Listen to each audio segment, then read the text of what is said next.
Hello everyone, আসসালামু আলাইকুম। আমি আজকে খেজুরের গুড় দিয়ে পায়েস রান্না করব। পায়েস রান্না করার জন্য এখানে আমি ২ মুঠ চিনি গুঁড়া চাউল নিয়েছি। এখন আমি চাউলের মধ্যে পানি দিয়ে চাউল হাত দিয়ে ভালো করে কষলিয়ে ধুয়ে পরিষ্কার করে নেব। নিয়ে আমি কয়েক মিনিটের জন্য ভিজিয়ে রেখে দেব। এপাশে চুলায় আমি প্যানে এখন দুধ বসিয়ে দেব। দুধ জাল করে ঘন করে নেব। আমি এইখানে পায়েস রান্না করার জন্য ১ কেজির উপরে দুধ নিয়েছি। দুধ আমি ১ কেজি আর ১ পোয়ার মতো দিয়েছি। এখন আমি দুধ জাল দিয়ে ঘন করে নেব। দুধের মধ্যে আমি কয়েকটা বলক উঠিয়ে নিয়েছি। এখন আমি পোলাওর চাউল দিয়ে দিব। অল্প করে চাউল দিব আর আমি নেড়ে দিব যেন দলা ধরে না যায়। চাউল দেওয়ার সময় খেয়াল রাখবেন যেন দলা ধরে না যায়। অল্প করে দিবেন, দেওয়ার পরে আবার নেড়ে দিবেন। তাহলে দেখবেন চাউলের দলা ধরবে না। এখন আমি দিয়ে দিব ২ টা সাদা এলাচ।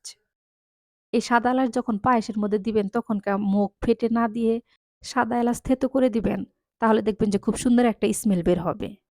আমি পায়েসের মধ্যে সামান্য ১ চিমটি লবণ দিব। পায়েসের মধ্যে সামান্য ১ চিমটি লবণ দিলে দেখবেন যে মিষ্টির স্বাদটা একটু বেড়ে যাবে। আর যারা পায়েসের মধ্যে লবণ পছন্দ করেন না মিষ্টির মধ্যে তারা স্কিপ করতে পারেন। এখন আমি একটা বাটির মধ্যে দুধ উঠিয়ে নেব। নিয়ে আমি গুঁড়া দুধ দিব। আমি ৪-৫ চামচের মতো গুঁড়া দুধ দিব। পায়েসের মধ্যে যদি গুঁড়া দুধ দেন তাহলে দেখবেন যে পায়েসের স্বাদটা দ্বিগুণ বেড়ে যাবে।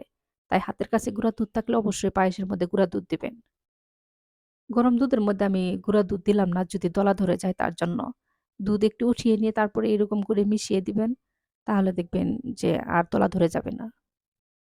আমি পায়েস রান্না করতেছি খুব অল্প করেই। কারণ আজকে ছেলের জন্মদিন তো ভাবলাম যে আজকে ছেলের জন্মদিনের জন্য একটু পায়েস রান্না করে দেই খেজুরের গুড় দিয়ে। পায়েসের মধ্যে খেজুর গুড় দেওয়ার জন্য এখন আমি খেজুর গুড় হাঁড়িতে জাল করে নেব।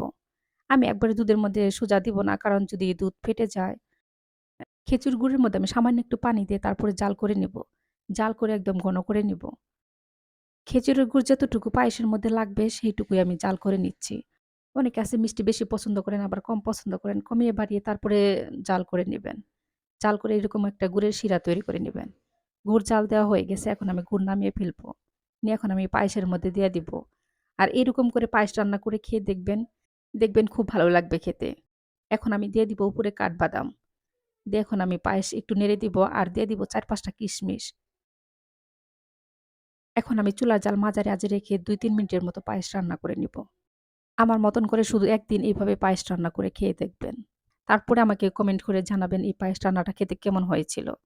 আর যদি আমার এই পায়েস রান্না ভালো লাগে তাহলে অবশ্যই আমার ভিডিওতে লাইক, কমেন্ট আর একটা শেয়ার দিয়ে দিবেন। খেজুরের পায়েস আমার রান্না হয়ে গেছে। এখন আমি নামিয়ে ফেলবো। এখন আমি উপরে দিয়ে দিব কাঠবাদাম, কাজু বাদাম। একটু যেন দেখতে সুন্দর লাগে আর মুখে পড়লে খেতেও খুব ভালো লাগে। সবাই ভালো থাকবেন, আমাদের জন্য দোয়া করবেন। আল্লাহ হাফেজ।